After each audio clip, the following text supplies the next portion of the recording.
বিসমিল্লাহির রহমানির রহিম। আসসালামু আলাইকুম। কেমন আছেন আমার প্রিয় বন্ধুরা? আশা করি যে যেখানে যে অবস্থায় থাকুন না কেন অনেক অনেক ভালো আছেন, সুস্থ আছেন। আমিও আল্লাহর অশেষ রহমতে আপনাদের সকলের দয়ায় আলহামদুলিল্লাহ ভালো আছি।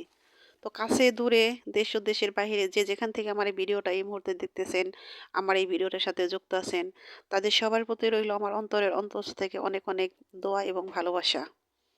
তো বন্ধুরা, অনেক সকাল থেকে আজকে আমার ভিডিওটা শুরু করেছি। তো আমার সাথেই থাকুন, দেখতেই থাকুন। আমি আজকে আমার এই ভিডিওতে কি কি আপনাদের সাথে শেয়ার করি, তো সেটা দেখার জন্য আপনাদেরকে অনুরোধ করছি। আর হ্যাঁ বন্ধুরা, অবশ্যই একটা লাইক দিয়ে আমার ভিডিওটা কন্টিনিউ করেন। হয়তো ভিডিওটা দেখতে দেখতে লাইকটা দিতে ভুলে যাবেন, তাই সেটা আমি আপনাদেরকে মনে করিয়ে দিলাম। আর নতুন বন্ধুদের বলতেছি, প্লিজ বন্ধুরা, আমার এই ছোট্ট চ্যানেলটাকে সাবস্ক্রাইব করে আমার পাশেই থাকতে পারেন। ছোট্ট একটা কমেন্ট করে যাবেন, সে কমেন্টের সূত্র ধরে আমি আপনাদের পরিবারে চলে যাব ইনশাআল্লাহ। আর আমার যে প্রিয় বন্ধুরা এই কাজটি করে দিয়েছেন তাদের জন্য রইল আমার অনেক অনেক দোয়া এবং অসংখ্য ধন্যবাদ। তো আজকে সকাল থেকে ভিডিওটা যেভাবে শুরু করেছি সেভাবেই আপনাদের সাথে শেয়ার করতেছি। তো এই তো সকালবেলা উঠে একটু দেখলাম গাছপালা এদিক সেদিক, নামাজ পড়েছি সকালবেলা উঠে, তারপরে এদিক সেদিক একটু ঘোরাঘুরি করে তারপরে তো কাজে লেগে পড়েছি। তো কয়েকদিন ধরে কিন্তু শীতটা অনেক কম, যে শীত পড়েছিল তার তুলনায় এখন কিন্তু শীত অনেক কমে গেছে। রোদ উঠে তো সে কারণে হয়তো শীতটা একটু একটু না অনেকটাই কমে গেছে। তো এখন সকাল উঠতে আর অতটা সমস্যা হয় না কয়েকদিন ধরে। তো সকাল সকালে উঠে পড়ি। আর ছেলেরও এদিকে স্কুল আছে। তো তো একতে শীত, আরেকদিকে একটু ব্যস্ত ছিলাম বাড়িতে, সে কারণে ঠিকঠাক মতো গাছের যত্ন নেওয়া হয়নি। গাছে ঠিকঠাক মতো কয়েকদিন যাবৎ পানিও দিতেছি না। তো আজকে দেখলাম যে গাছগুলো কেমন যেন শুকনো শুকনো হয়ে গেছে, গাছের গোড়াগুলো, তাই ভাবলাম যে আজকে পানি দিয়ে গাছের গোড়াগুলো ভিজিয়ে দেই। তো এই কয়দিন আপনাদের ভাইয়া বাড়িতে ছিল, আপনাদের ভাই সব গাছে পানি দিয়েছে, কিন্তু এই টবের গাছগুলোতে আমি পানি দিতে মানা করেছিলাম যে এগুলো দেওয়ার দরকার নাই, এমনিতেই থাক। তো আজকে দেখি যে না, এগুলো শুকিয়ে গেছে, এগুলো তো পানি দিতে হবে। তো সে কারণে তো গাছে পানি দিতেছি সুন্দর করে। পানি দেওয়াতে গাছটা এমন সুন্দর হয়েছে, একটু পরে দেখি যে অনেক সতেজ হয়ে গেছে।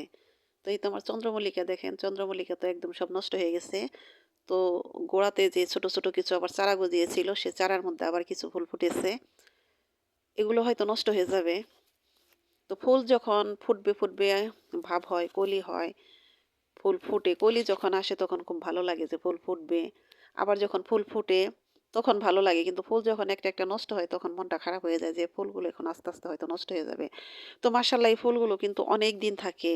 একবার ফুল ফুটলে সেই ডিসেম্বরে নভেম্বরে ফুল ফুটে পুরা 2 মাস ভালো থাকে গাছে, তারপরে আস্তে আস্তে নষ্ট হয়।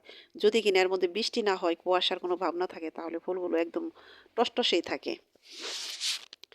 তো ঘরের সামনের গাছ যদি ফুল না থাকে, যে কোনো ফুল যদি সবসময় না, তো এই চন্দ্রমল্লিকা ফুল আবার যদি আল্লাহ পাক বাঁচিয়ে রাখেন আর গাছগুলোর যদি আবার ঠিকঠাক মতো যত্ন করতে পারি, তাহলে আবার 1 বছর পর আবার এই গাছে ফুল ফুটবে। আবার ইনশাল্লাহ এগুলো আমি আপনাদের সাথে শেয়ার করব। তো এটা এখন চন্দ্রমল্লিকা শেষ হয়ে গেছে, তার তো তেমন একটা খারাপ লাগতেছে না, কারণ আবার গাঁদা ফুলে কিন্তু বাগানটা ভরে গেছে। তো গাঁদা ফুল শেষ হওয়ার পর তারপরে আবার পর্তুলিকা এগুলা ফুটবে। তো বাগানে যদি ঘরের সামনে যদি কিনা বাগানে ফুল গাছে যদি কিনা একটার পর একটা থাকে তাহলে ভালোই লাগে, বাগান শূন্য মনে হয় না। আর যদি ফুল একটাও না থাকে তাহলে কিন্তু একদম শূন্য শূন্য মনে হয়, ভালো লাগে না দেখতে।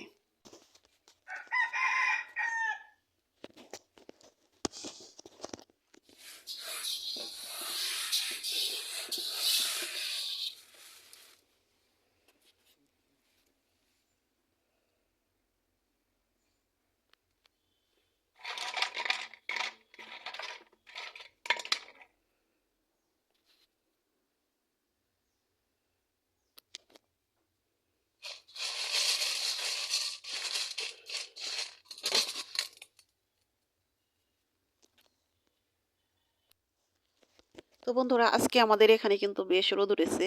তো রোদ উঠেছে, কাজও বেড়েছে। আজকে কিন্তু অফ ক্যামেরাতে এমনিতে অনেক কাজ করে নিয়েছি।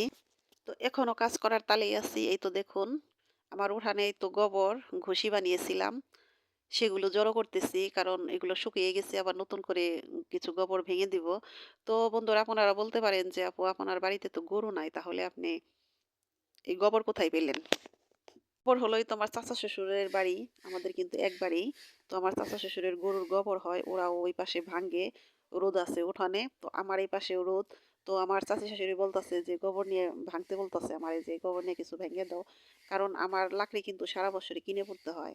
তো বন্ধুরা এই কাজ করে আমি অভ্যস্ত, কারণ আমার শ্বশুর বাড়িতে আগে গরু ছিল। আপনাদের ভাই যখন দেশে ছিল আমার বিয়ের পর, তখন এই বাড়িতে গরু ছিল, তখন এই গোবর ভাঙা, গোবরের কাজ করা এগুলাই আমি অভ্যস্ত। আমার কোনো সমস্যা হয় না, এগুলো করতে আমার বেশ ভালোই লাগে। তো বন্ধুরা আগে শুধু এই গরুই ছিল না, এই বাড়িতে ধান হতো অনেক। ধানের বতরে নিয়েছি। তো আমার হাজবেন্ড মানে আপনাদের ভাইয়া বারবার বিদেশের বাড়ি পাড়ি জমিয়েছে, কয়েকটা বার বিদেশ চলে গেছে। তো জায়গা জমি যে কিছু ছিল সেগুলো নষ্ট করে করে গেছে। তো অনেক স্বপ্ন নিয়ে অনেক আশা নিয়ে বারবার ছুটে গিয়েছে সে বিদেশের বাড়িতে। কিন্তু আল্লাহ পাক না চাইলে তো কিছুই হয় না, তাই না? তো আল্লাহ পাক চাইলে অনেক কিছুই করতে পারেন। এটা আমাদের বিশ্বাস করতে হবে, আর এটা আমি বিশ্বাস করি।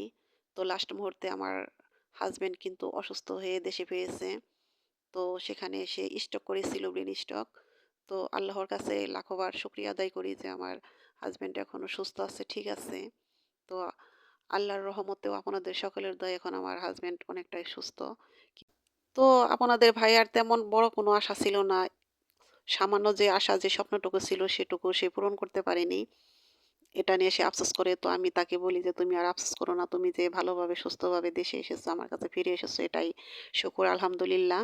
তো আল্লাহ পাক চাইলে কিন্তু এর চেয়ে আরো বড় একটা অঘটন ঘটাতে পারতো আমার সাথে। তো আল্লাহ পাক আমার সাথে আছে। সে কারণে আমি আজ অনেকটা শান্ত, অনেকটা ভালো আছি। আলহামদুলিল্লাহ আপনাদের দোয়ায়। তো একটা জিনিস খারাপ লাগে ভেবে যে সে এতটা বছর বিদেশের বাড়িতে পড়ে রইল, এখন যে সে একটু বাড়িতে থাকবে, সে ভাগ্যটা এখনো তার হয়ে উঠল না।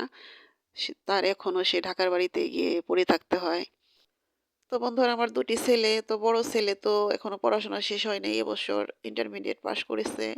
আর ছোট ছেলে এবার ক্লাস 9 এ উঠলো। তো আমার ছেলেদের জন্য, আমার হাসব্যান্ডের জন্য আপনারা সবাই দোয়া করবেন। আর আমার বড় ছেলেটা পড়া শেষ হয় নাই। তো ওর বাবা এভাবে বাড়িতে আসার কারণে আমার ছেলেটা পাশাপাশি একটা জব করছে। তার সাথে পড়াশোনাটাও চালিয়ে যাচ্ছে। তো জীবনটা যে এত কঠিন, যদি কিনা সত্যের মুখোমুখি না হতাম তাহলে বুঝতে পারতাম না। তো জীবনের সাথে অনেক লড়াই, অনেক যুদ্ধ করে আজ এ পর্যন্ত এসেছি। তো এ পর্যন্ত এসে এখন আলহামদুলিল্লাহ ভালো আছি। আল্লাহ পাক যে সুখে রাখে সেটা নিয়েই শুকর আদায় করতে হয়। তো বন্ধুরা কথায়, কথায় অনেক কথাই বলে ফেললাম। তো কিছু, কিছু কথা ধরে রাখা যায় না। সেটা যেভাবেই হোক, আবেগের বশে হোক, যেভাবে হোক এটা বেরিয়ে আসে।